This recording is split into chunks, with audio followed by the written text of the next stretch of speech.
En 1948, 47-48, l'ONU décide de donner 52% de la Palestine à des émigrants juifs qui viennent d'arriver ou qui sont en train d'arriver. L'État d'Israël, c'est un État très particulier. C'est le seul État au monde qui n'a pas de constitution. Et vous savez pourquoi il n'a pas de constitution? Parce que dans une constitution, on doit dire, voilà notre État, voilà ses frontières. Et les États-Unis ont des intérêts exceptionnellement importants en Palestine. Ils s'en foutent de la morale. Les crimes peuvent continuer tant qu'ils pensent qu'ils vont réussir à maintenir Israël comme leur agent dans le Moyen-Orient. Netanyahou, c'est le plus grand producteur d'antisémitisme dans le monde et donc il fait du tort aux Juifs.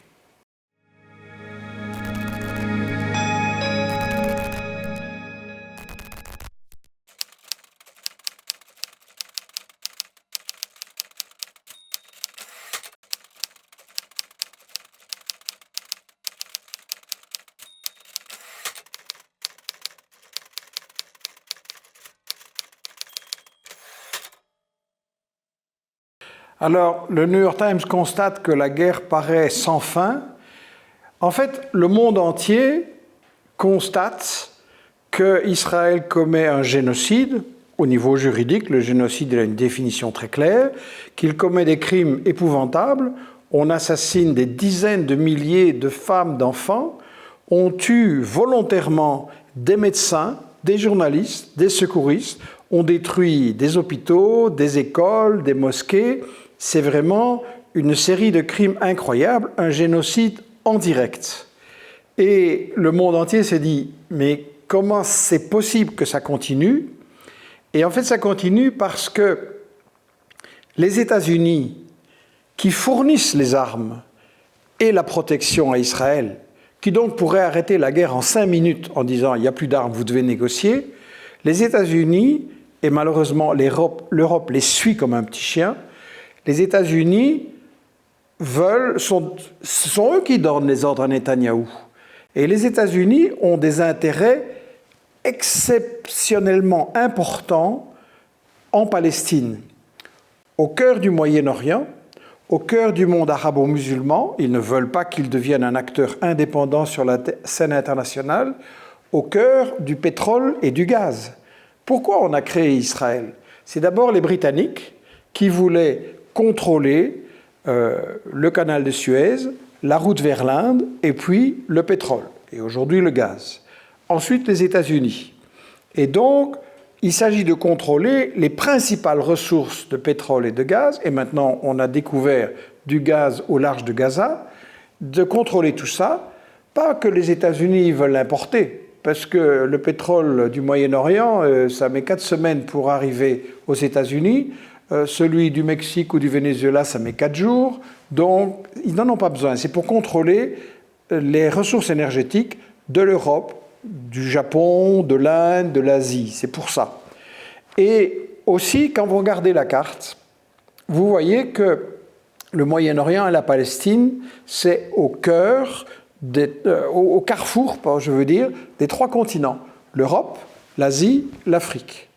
C'est au centre. Or, il faut se souvenir toujours, quand on veut comprendre la politique des États-Unis, celui qui l'a le mieux formulé, c'est Zbigniew Brzezinski. Dans son livre de Grand Chessboard, Le Grand Échiquier, en 1996, où il a écrit « Nous, les États-Unis, nous devons contrôler l'Eurasie, l'Europe, l'Asie, parce que c'est là, maintenant, le centre du monde économique. Le XXIe siècle, ça va être l'économie de l'Asie, on le voit, il avait raison. Et donc, nous, les États-Unis, on n'est pas là. On n'est pas sur ce continent, on ne peut pas envoyer des soldats pour faire la guerre partout, ça ne marche pas. Donc nous devons diviser. Nous devons diviser les Français contre les Allemands, les Européens de l'Ouest contre les Européens de l'Est. Surtout, nous devons diviser l'Allemagne et l'Europe avec la Russie. Ils ne peuvent pas faire du commerce, ils ne peuvent pas être des partenaires, ils ne peuvent pas utiliser le gaz russe. Et nous devons diviser aussi l'Europe avec la Chine et avec l'Iran, parce que les États-Unis ont compris que l'Asie est en train de leur échapper. En Asie, vous avez 3 grands pôles, la Chine, la Russie, l'Iran. Et ils se sont petit à petit rapprochés, parce que ce sont des régimes politiques et économiques très différents, mais ils sont tous les 3 opprimé, menacé, saboté souvent et mis en danger par les États-Unis. Donc une alliance s'est formée, tout à fait normale. Et donc, si les Palestiniens donnent l'exemple au monde arabe et musulman et parviennent à mettre fin au colonialisme des États-Unis et de l'Europe dans le Moyen-Orient, c'est fini. Les États-Unis, s'ils ne peuvent plus contrôler le pétrole et le gaz, et si se crée une zone économique différente qui ne reconnaît plus le dollar et qui commence à avoir des unions économiques, financières, bancaires, militaires, etc., les États-Unis, c'est fini comme numéro 1 mondial, comme superpuissance. Donc, le monde entier se dit quand est-ce que ça va s'arrêter ? Il doit voir que les États-Unis s'en foutent de la morale, s'en foutent des crimes, et là je parle de Trump, je parle de Harris, je parle de Biden, Obama, tous pareils, ils s'en foutent de la morale, les crimes peuvent continuer tant qu'ils pensent qu'ils vont réussir à maintenir Israël comme leur agent dans le Moyen-Orient.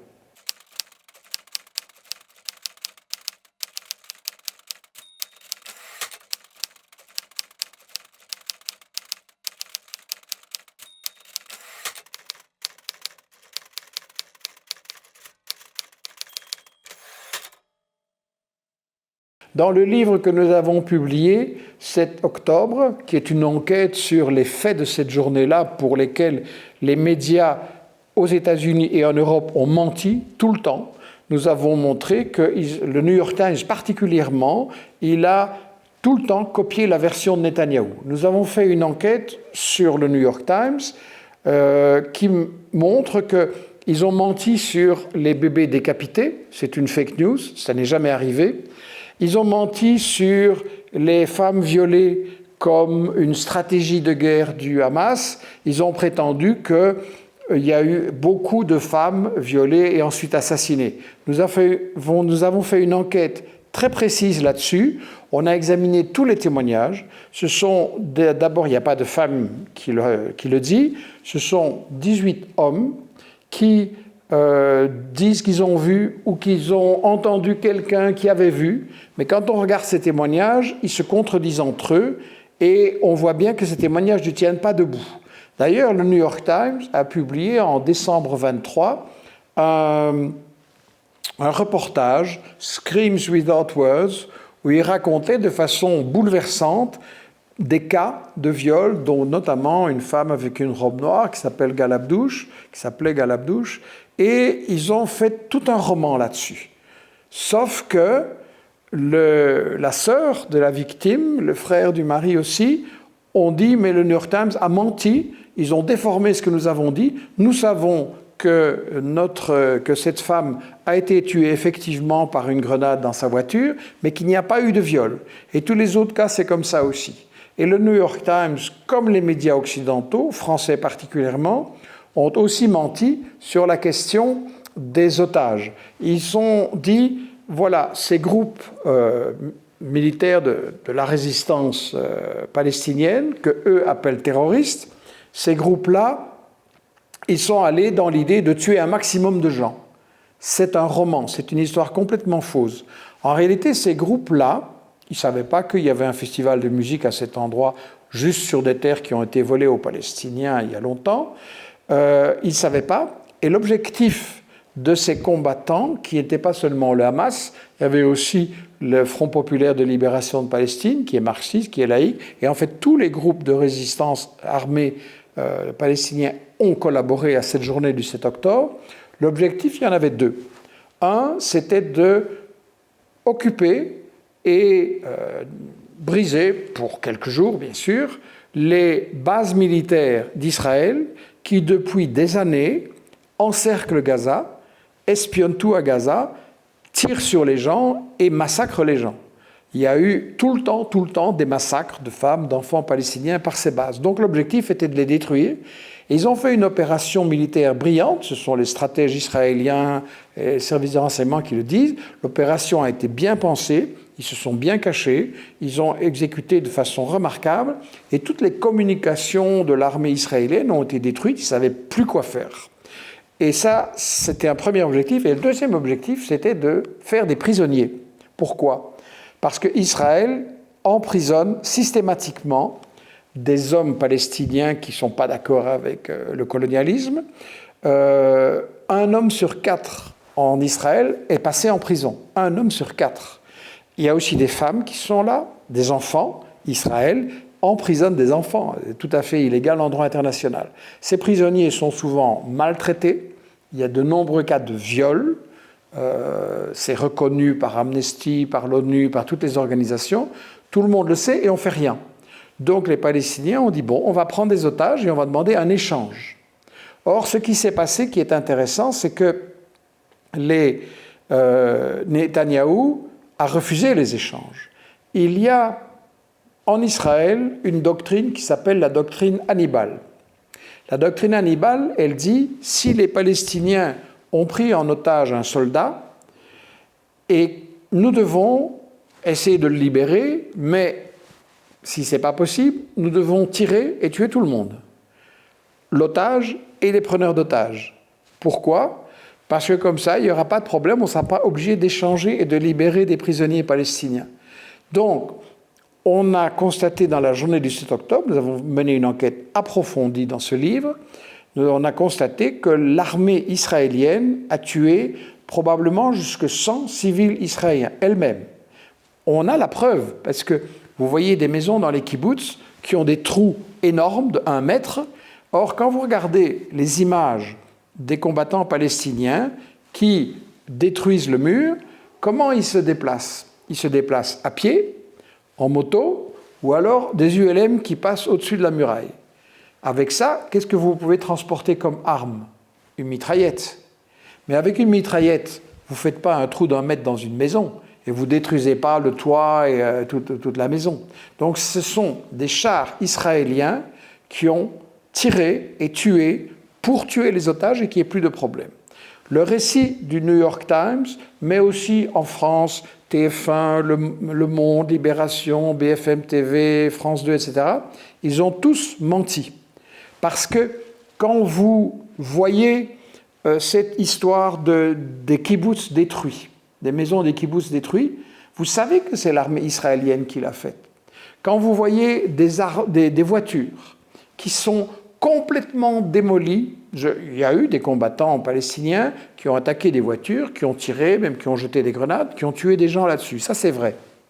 Mais vous voyez des voitures qui sont complètement brûlées. Vous voyez le toit qui a explosé avec un trou comme ça. Ça, ce n'est pas des mitraillettes, ça, c'est des missiles. Les hélicoptères d'Israël ont tiré sur les voitures dans lesquelles il y avait des combattants palestiniens qui retournaient avec des prisonniers israéliens vers Gaza. Ils ont démoli des centaines de voitures. Et donc, ils ont tué eux-mêmes beaucoup de leurs propres civils. Donc, le récit médiatique sur le 7 octobre aux États-Unis et en Europe, c'est un mensonge total. Nous l'avons montré dans notre livre, et ils sont conscients de ça, je pense, parce qu'ils refusent absolument tout débat. Donc, le New York Times, c'est un instrument de propagande de la Maison-Blanche. Ils l'ont tout le temps défendu. Et ils essayent de présenter que M. Biden a essayé de calmer Netanyahou. C'est un mensonge total. Il a fait quelques déclarations. C'est uniquement des paroles, mais il a continué à donner les armes. Pourquoi il fait les déclarations ? Parce qu'il sait qu'aux États-Unis, il y a pas mal de gens qui sont contre cette guerre, qui sont contre le soutien des États-Unis à Netanyahou.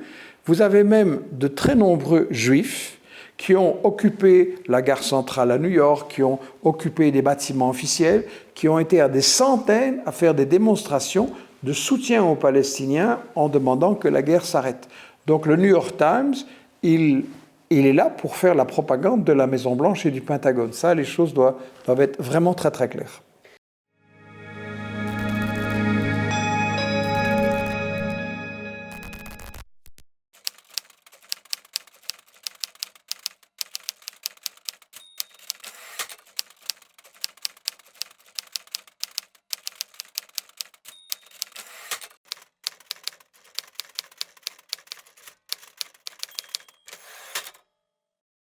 Notre livre se base beaucoup sur des enquêtes, des analyses de la presse israélienne.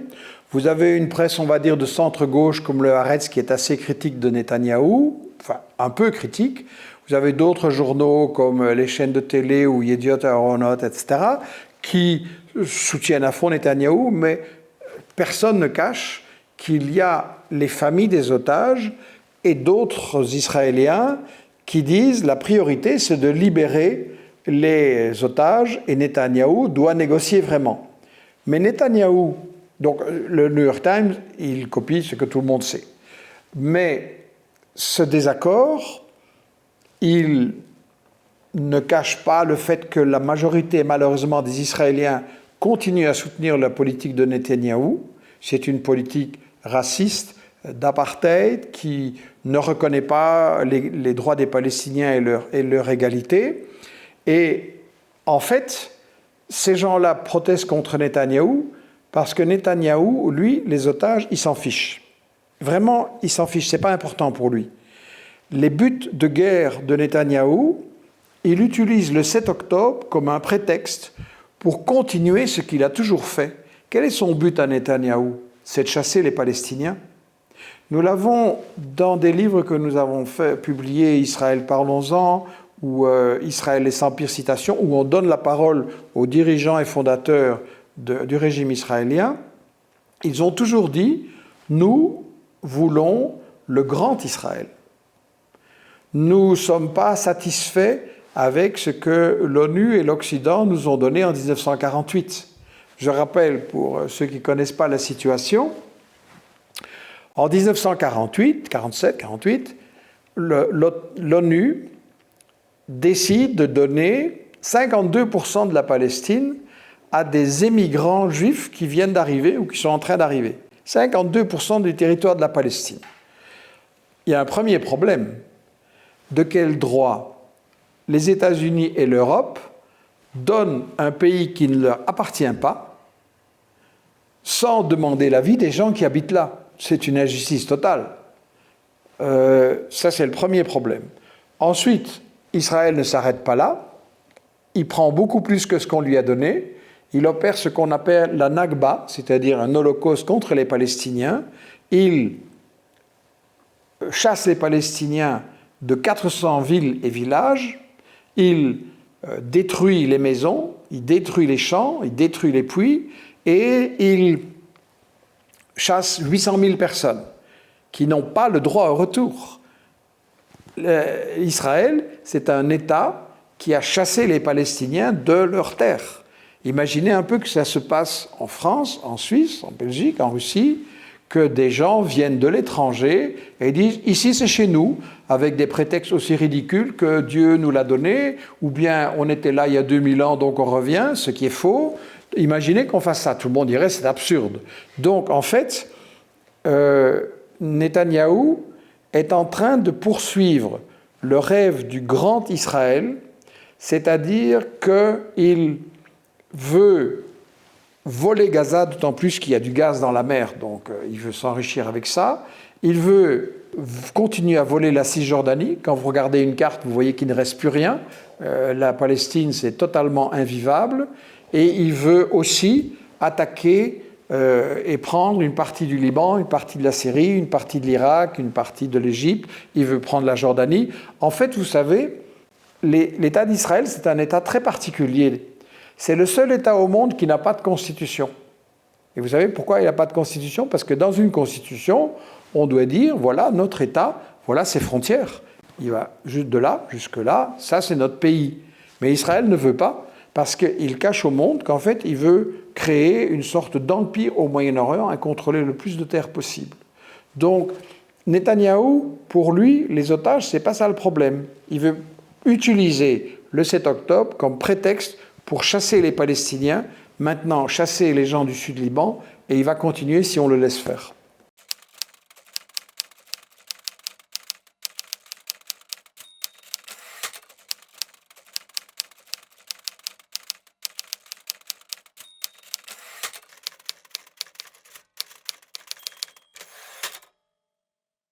Israël ne respecte absolument pas la charte de l'ONU et le droit international. Il y a des dizaines de résolutions qui ont été votées par l'Assemblée générale. Il ne respecte rien. En fait, Israël, c'est un État voyou. rogue state, comme on dit aux États-Unis, c'est un État voyou, c'est-à-dire que c'est un État colonial. Moi, que je sache, le colonialisme, c'est fini. L'Angleterre a colonisé beaucoup, la France a colonisé beaucoup, l'Espagne, le Portugal, la Belgique ont colonisé avec beaucoup de crimes. Il y a eu des crimes en Algérie, il y a eu des crimes en Afrique du Sud, il y a eu des crimes en Namibie, au Congo, partout. Maintenant, plus personne n'ose défendre ça, tout le monde dit que c'est fini. Et Israël, lui, il a encore le droit de faire le colonialisme. Et en faisant le colonialisme, il pratique en fait le nettoyage ethnique, c'est-à-dire on évacue la population, on en fait des réfugiés, on les chasse. Il pratique l'apartheid, c'est-à-dire les citoyens israéliens juifs, ils ont tous les droits, les autres, c'est des sous-hommes, ça devient des esclaves. Et voilà, donc colonialisme, nettoyage ethnique, apartheid, c'est vraiment un État voyou. Et la question à poser, c'est pourquoi Israël peut continuer? Eh bien, parce que les États-Unis et l'Europe le protègent. Les États-Unis et l'Europe sont les chefs d'orchestre, ce sont les maîtres d'Israël. En fait, c'est eux qui utilisent Israël pour continuer à coloniser le Moyen-Orient. Mais comme je le disais, l'intérêt des peuples du monde, c'est pas celui-là. Hein.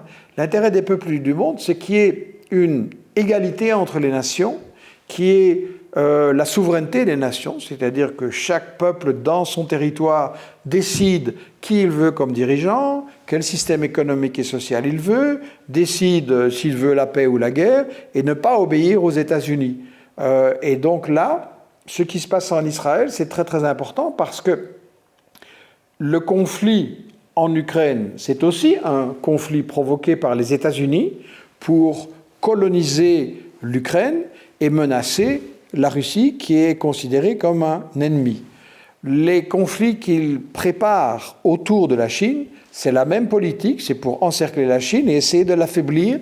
Et donc on va avoir un peu partout des peuples qui vont souffrir, comme tous les peuples de la région. En Ukraine aussi, les gens souffrent à cause des États-Unis, en Palestine à cause des États-Unis, et on risque d'avoir des autres guerres que les États-Unis vont déclencher. Pourquoi ? Parce qu'ils ne veulent pas reconnaître qu'en fait, ils ne sont plus le numéro un, qu'ils ne sont plus les maîtres du monde, et qu'ils doivent tout simplement respecter le droit international comme tout le monde.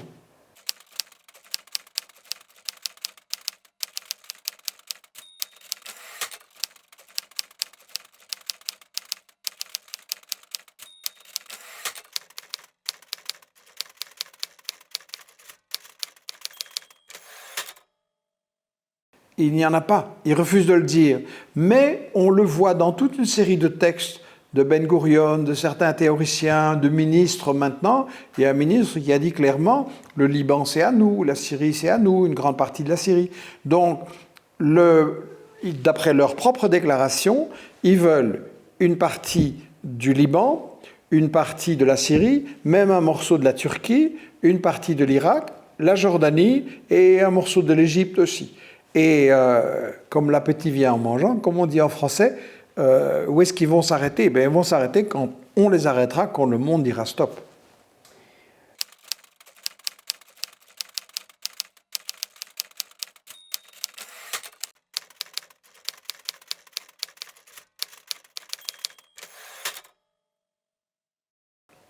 Les dirigeants israéliens invoquent beaucoup Dieu.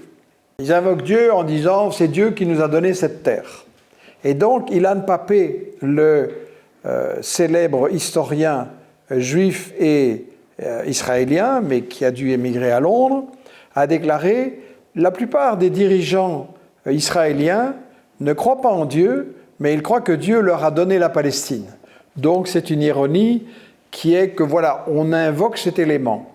On invoque souvent l'idée que les Juifs qui sont maintenant en Israël seraient les descendants de ceux qui auraient été chassés par l'Empire romain en 70 après Jésus-Christ. Ça, c'est un mythe de la propagande parce qu'il n'y a pas eu d'exode. L'historien juif israélien Shlomo Sand a analysé ça, il a interrogé des historiens, des ethnographes, est-ce qu'il y a eu un exode, les archéologues aussi. Non, il n'y a pas eu d'exode, pour la raison très simple. À cette époque-là, qui contrôle la Palestine et toute la région ? C'est les Romains, c'est l'Empire romain. L'Empire romain, il vit de quoi ? Il vit des taxes. Donc, en Palestine, c'est des paysans. C'est d'ailleurs très fertile, très riche, il y a beaucoup d'agriculture. Est-ce que l'Empire romain va aller chasser des paysans et après il va recevoir quelle taxe? Donc c'est absurde, il n'y a pas eu d'exode, tout le monde le sait. Mais on continue à raconter des histoires idiotes comme quoi les gens qui viennent là auraient été chassés il y a 2000 ans et auraient le droit de revenir. C'est un peu absurde, hein, de toute façon, comme argument. Imaginez un peu, les populations, elles ont vécu...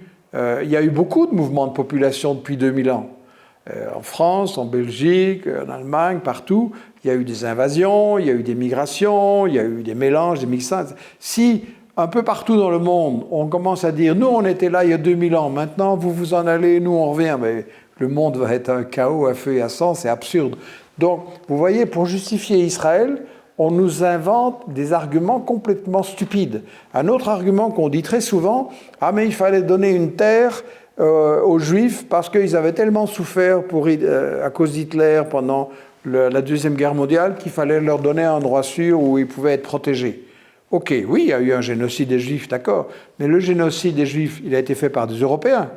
Donc si vous voulez protéger les Juifs, ben, protégez-les en Europe. Ne volez pas une terre pour les mettre là-bas, en réalité pour coloniser. Et de toute façon, ce n'est pas à cause d'Hitler que les Juifs ont immigré en Israël. Le projet a été décidé par Herzl, le théoricien du sionisme, en 1895, qui a dit on va aller coloniser la Palestine. Et il a dit très clairement on a besoin de l'Empire britannique ou d'un empire pour nous protéger, et il leur a dit on fait ça pour vous, on fait ça pour vous garder des colonies là-bas. Donc ça n'a rien à voir ni avec Hitler, ni avec l'Exode, ni avec Dieu, c'est juste une question de colonialisme. Et je pense que dans le monde entier, il est temps qu'on se mette d'accord, le colonialisme c'est fini, et Israël c'est fini.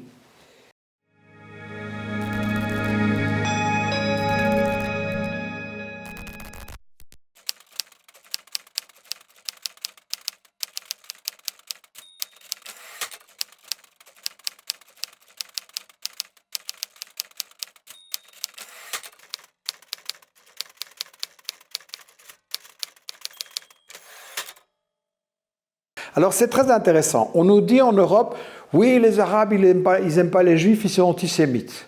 C'est idiot, parce qu'en réalité, scientifiquement, les Arabes sont des Sémites. Donc c'est idiot. Ensuite, effectivement, les Juifs qui se sont convertis à cette religion n'ont pas eu des problèmes en Palestine. Et quand il y a eu l'occupation de l'Empire ottoman et des Arabes, y compris en Espagne, etc., les Juifs n'ont pas eu de problème. Il y a eu des problèmes envers les Juifs par les catholiques en Espagne. Isabelle la catholique, c'est elle qui a persécuté et chassé les Juifs. Donc effectivement, il y a un indice d'ailleurs très intéressant. L'État d'Israël, il est né en 1948. Dans les années 30 et surtout dans les années 40, il y a eu des organisations juives terroristes qui s'appelaient l'Irgun, et une autre, qui ont perpétré des attentats en Palestine. Et dans les attentats, tenez-vous bien, ils ont tué les Britanniques qui occupaient pour les chasser, ils ont tué des Palestiniens et ils ont tué des Juifs.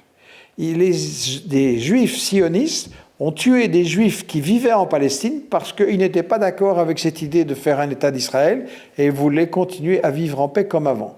Donc on voit bien qu'en fait, la base même historique d'Israël, c'est le terrorisme. D'ailleurs, nous avons publié chez Investigation un livre qui s'appelle « Comment le terrorisme a créé Israël » de la part d'un historien analyste britannique, Thomas Suarez, qui a très très bien montré, en fait, le terrorisme que Israël fait aujourd'hui envers Gaza, envers la Cisjordanie, envers le Liban, c'est la continuation de ce qu'il a toujours fait. Israël est un État terroriste tout le temps.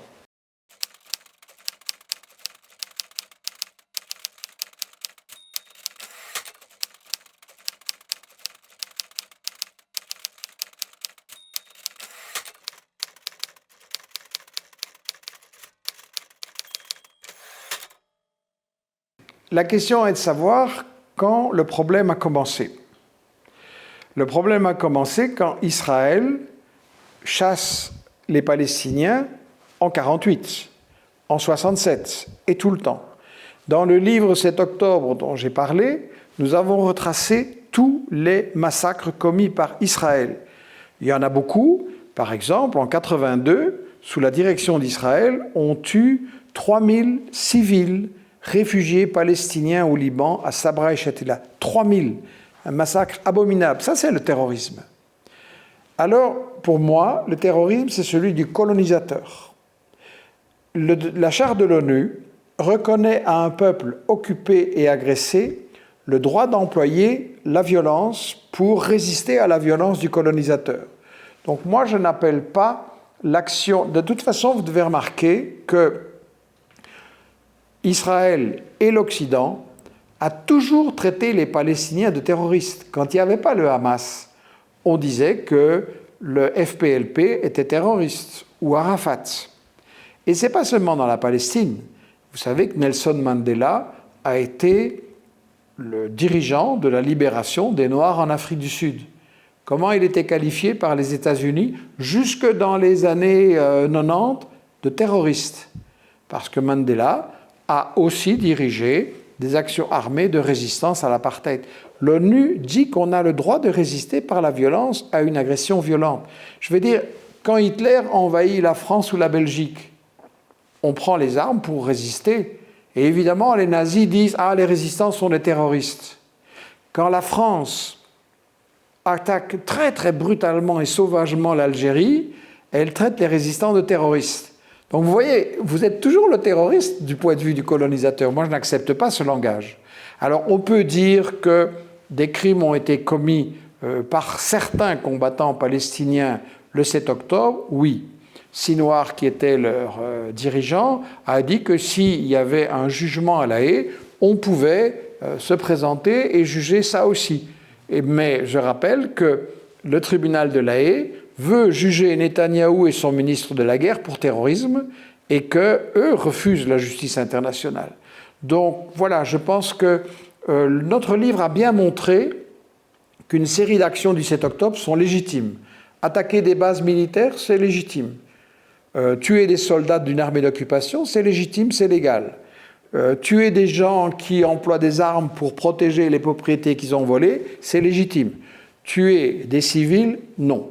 Maintenant, les Palestiniens, ils vous disent « Ah, vous, les Occidentaux, vous nous parlez du droit international, c'est joli, mais où étiez-vous quand on nous assassinait et vous n'avez rien fait ?» Donc le droit international, vous en parlez quand ça vous arrange, mais sinon vous fermez les yeux.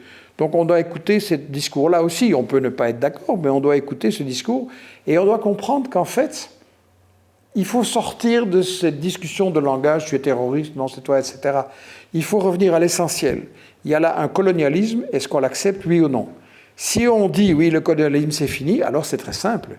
Il faut négocier, il faut chercher une solution, il faut chercher des mesures de transition entre les gens pour que la violence s'arrête, pour que les droits des gens soient respectés, pour que les gens qui ont été chassés soient respectés. C'est ça que la résistance palestinienne demande. C'est ça que Israël refuse, c'est ça que les États-Unis refusent. C'est ça le cœur du problème, en fait.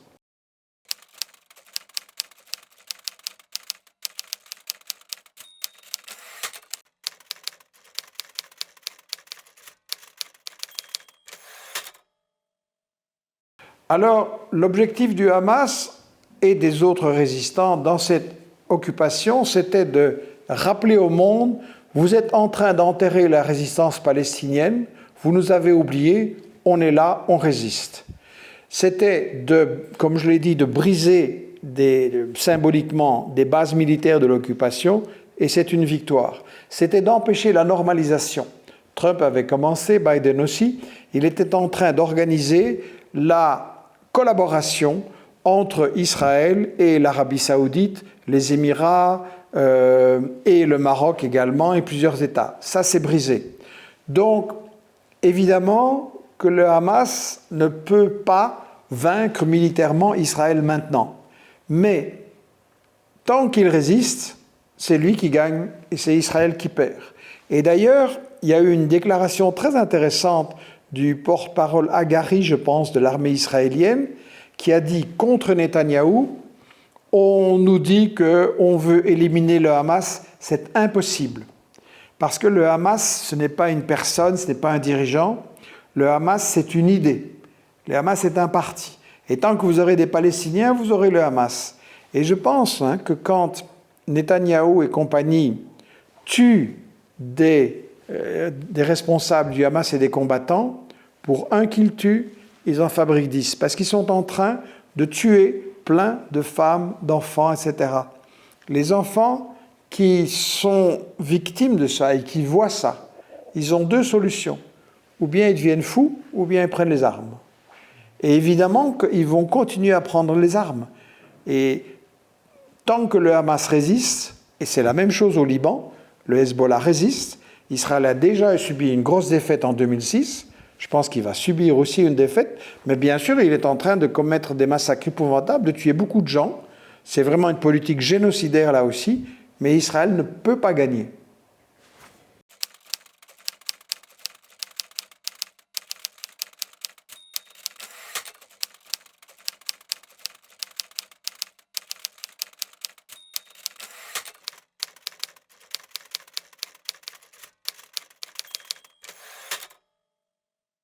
Je pense qu'effectivement, la seule solution pour Netanyahou, c'est de continuer la guerre et de provoquer une guerre régionale. Mais c'est aussi la solution des États-Unis. Je répète que pour moi, ce n'est pas Netanyahou qui décide, ce sont les États-Unis qui sont derrière lui et qui donnent les ordres. Et clairement, les États-Unis, ils veulent détruire la résistance palestinienne, ils veulent détruire le Hezbollah et coloniser le Liban, et ils veulent détruire la Syrie, bien sûr, et aussi, n'oublions pas la résistance au Yémen, et évidemment que la pièce maîtresse, c'est de briser l'Iran. Les États-Unis ont un programme pour détruire l'Iran, et ce n'est pas moi qui le dis, c'est eux-mêmes, leur propre think tank et institution. Il y a par exemple une étude de la Brookings Institution en 2009, qui est donc un grand think tank qui conseille, qui étudie les options pour la Maison-Blanche et les grands partis et le Pentagone, etc. Et ils ont dit en 2009, voilà, l'adversaire c'est l'Iran, mais c'est très difficile de renverser le régime en Iran, c'est très difficile. Assassiner des dirigeants, c'est pas la solution. Faire un coup d'État, c'est compliqué aussi. Faire une invasion de l'Iran, c'est difficile parce qu'on a envahi l'Irak et on a dû reconnaître la défaite. Et donc, le chapitre dans ce rapport de la Brookings est intitulé « Airstrikes, leave it to Bibi ». Des bombardements, laissez-les faire par Israël. Et ils expliquent pourquoi. Comme ça, on ne va pas nous critiquer, nous, les États-Unis, c'est Netanyahou. Et on pourra toujours dire qu'on essaie de le calmer, ce qui est juste des paroles, mais voilà. Et lui, il va le faire pour nous. Donc c'est un programme qui est déjà décidé en 2009. Donc voilà, vous voyez, Netanyahou, il applique ce programme, il veut aller jusqu'au bout. Je pense que si la guerre s'arrête, les Israéliens vont dire Netanyahou, c'est fini. Donc c'est aussi sa survie politique. Je rappelle qu'il a un procès pour corruption, qu'il y a déjà pas mal de dirigeants israéliens qui sont allés en prison ou qui ont eu des procès parce que c'est un État extrêmement corrompu.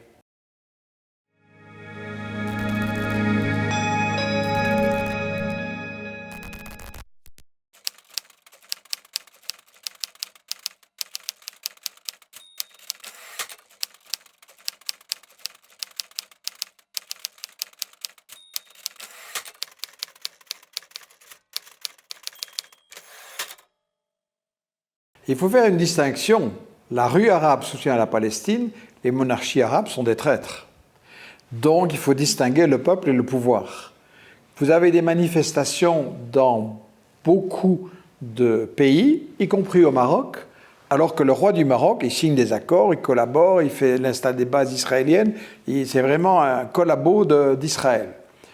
C'est vrai que ça freine un peu la résistance arabe en général, mais il ne faut pas la sous-estimer. On vient d'annoncer l'année passée que McDonald's a fait des pertes importantes. McDonald's subit un boycott dans les pays arabes, mais pas seulement, dans beaucoup de pays, et donc ses profits ont diminué. Il y a d'autres firmes, comme Carrefour et d'autres, qui ont des problèmes avec le boycott. Donc je crois qu'il est important que les peuples développent la solidarité avec les Palestiniens, parce qu'en fait, les Palestiniens, ils se battent pour nous. Ils se battent contre un ordre mondial injuste, ils se battent contre le droit des colonialistes de faire la guerre et de soumettre le monde entier. Mais il faut reconnaître qu'il y a beaucoup de manifestations, mais ce n'est pas encore suffisant. Durant la guerre du Vietnam, de 1961 à 1975, il y a eu une résistance héroïque des Vietnamiens, dirigée par Ho Chi Minh, par le Parti communiste, mais unissant toutes les couches de la population. Et cette résistance a fini par chasser les États-Unis avec le soutien d'un mouvement de solidarité mondial. Moi, dans ma jeunesse, quand j'étais un adolescent, on était dans la rue en solidarité avec le Vietnam. Et donc, je crois que nous avons besoin de reconstruire un grand mouvement anti-guerre, un grand mouvement pour la paix en solidarité avec la Palestine. Il y a eu ça pour mettre fin à l'apartheid en Afrique du Sud. Il y a eu ça pour soutenir le Vietnam. Et il faut ça maintenant, un grand mouvement avec des manifestations, la bataille de l'information, le boycott et des actions encore plus fortes contre le colonialisme.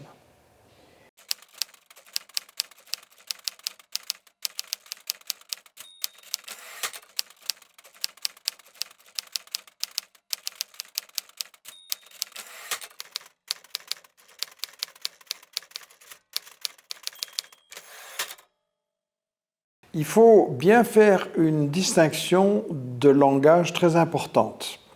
La distinction, c'est entre les Juifs, les Israéliens et les sionistes.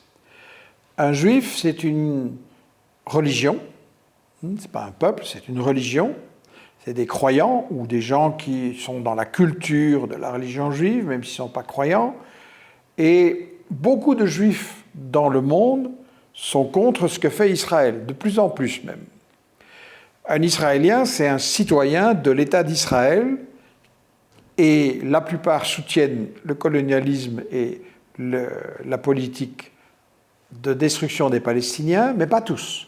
Il y a des Israéliens héroïques, y compris des soldats, qui résistent. Donc en fait, on parle des sionistes. Les dirigeants sionistes, ça, c'est les dirigeants du colonialisme, et leur grand instrument de propagande, ça a été la souffrance des Juifs. Mais comme je le disais, ce n'est pas pour échapper à Hitler qu'on a fait Israël. Le projet existait déjà bien avant. Des dirigeants comme Ben Gurion ont déclaré, et ça se trouve dans notre livre « Israël et sans pire citation », des dirigeants comme Ben Gurion ont déclaré « Ce que les Juifs souffrent en Europe à cause de Hitler, ce n'est pas mon problème. » Il a dit « Mon problème, c'est que je veux des Juifs qui viennent pour Israël pour coloniser. Et si je pouvais sauver des enfants juifs de Hitler, mais qu'ils ne viennent pas ici chez nous, je ne le ferais pas. » Il y a des déclarations absolument scandaleuses qui montrent qu'en fait, les dirigeants sionistes israéliens utilisent la souffrance des Juifs pour leur propagande coloniale. Il faut bien expliquer aux gens que le problème d'Israël n'est pas un problème de Juifs. Ce n'est pas un problème de religion. Il y a des Juifs qui sont avec Netanyahou et Israël et des Juifs qui sont contre. Il y a aussi des musulmans qui aident malheureusement Netanyahou. Ce n'est pas un problème de religion, c'est un problème de colonialisme. C'est très très important. Ce qu'il y a, c'est que Israël a été aidé par tout l'appareil de propagande occidentale aux États-Unis et en Europe pendant les années 40, 50, 60, justement de dire, voilà, Israël, c'est pour protéger les malheureux Juifs. Moi, en 67, quand j'avais 20 ans, je soutenais Israël parce que mon éducation m'avait persuadé que oui, c'était les malheureux Juifs et qu'il fallait les protéger contre les Arabes qui ne les aimaient pas et qui allaient les attaquer. Donc, vous voyez, les gens ont vécu en étant manipulés par une propagande pour justifier l'agression d'Israël. Maintenant, je pense que tout ça est en train de tomber, tout simplement parce qu'il y a les faits et que le monde entier voit ce qui se passe. Avant, on ne voyait pas ce qu'Israël faisait parce que vous aviez les télévisions occidentales et c'était contrôlé et on faisait bien attention de ne pas montrer les images de ce qui se passait vraiment et surtout de cacher l'histoire. Mais maintenant, à Gaza comme partout, les gens ils utilisent leur téléphone, ils montrent ce qui se passe et ils envoient, sans passer par les médias comme avant, ils envoient directement aux populations. Donc c'est bien, la bataille de l'information, elle est menée par des citoyens palestiniens, par tous ces journalistes palestiniens, il y en a près de plus de 150 qui ont été assassinés, qui ont témoigné en risquant leur vie et en sacrifiant leur vie pour que le monde sache. Donc, cette histoire il s'agit de protéger les Juifs, c'est une image qui a été utilisée. Et je vais dire, c'est très malheureux aussi pour les Juifs. Parce que si on a maintenant des actes antisémites qui sont commis en France, aux États-Unis et ailleurs, pas autant qu'on nous le raconte, mais il y en a, c'est à cause de Netanyahou aussi. Et donc Netanyahou, il faut le dire, il fait du tort aux Juifs. Absolument. Netanyahou, c'est le plus grand producteur d'antisémitisme dans le monde et donc il fait du tort aux Juifs.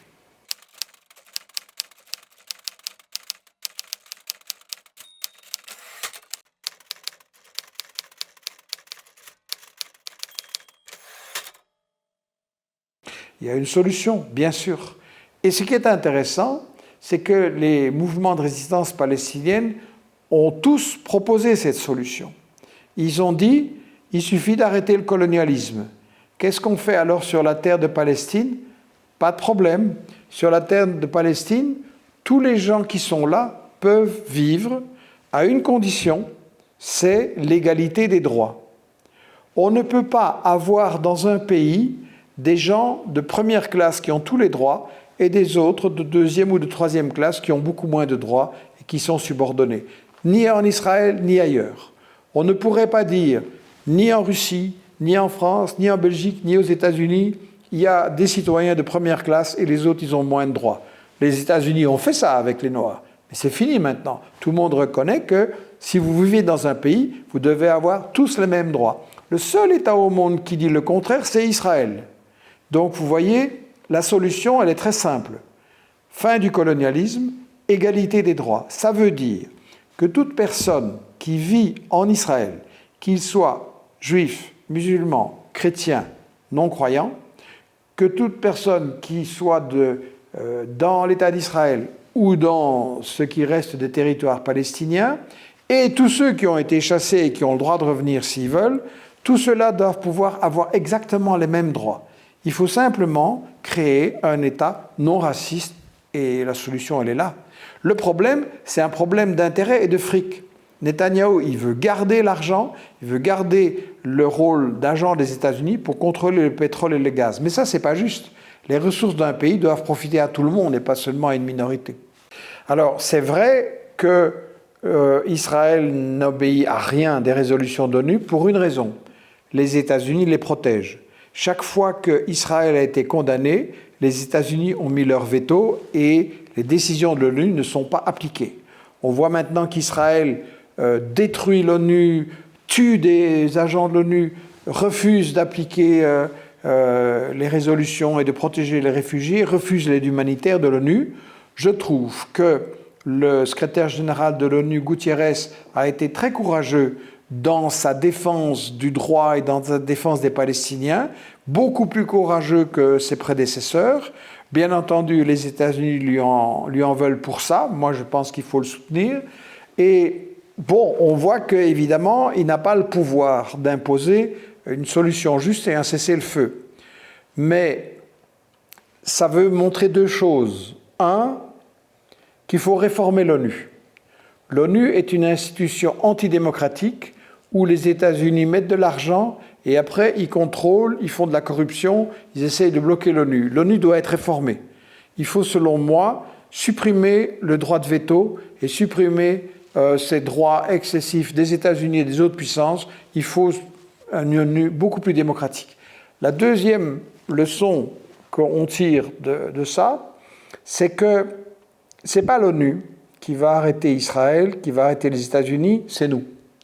C'est-à-dire que les citoyens, les médias indépendants et tous les citoyens qui doivent jouer un rôle d'information, au fond, moi je dis les citoyens doivent aussi être des journalistes, tous les citoyens doivent mener la bataille de l'information, doivent boycotter Israël, c'est-à-dire l'affaiblir économiquement, boycotter les sociétés comme McDo, Starbucks, Carrefour, HP et toutes ces sociétés-là pour les prendre au portefeuille et pour imposer une solution.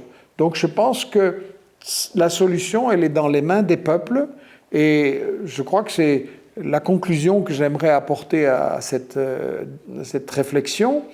Ma conclusion, c'est si nous voulons non seulement que les Palestiniens et les Juifs dans cette région et partout ailleurs puissent vivre en paix et puissent coopérer, l'humanité, elle a des défis énormes.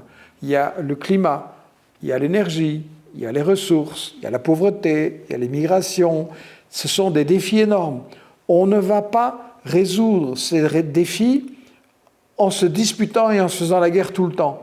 L'humanité doit coopérer si elle veut survivre. L'humanité est en danger, elle doit coopérer. La guerre, c'est vraiment, ça doit être du passé. Mais si nous voulons imposer la paix et la fraternité entre les peuples, nous avons vraiment besoin de cette bataille de l'information. Nous avons besoin que les peuples en main prennent le travail d'information, de défendre la vérité contre le mensonge.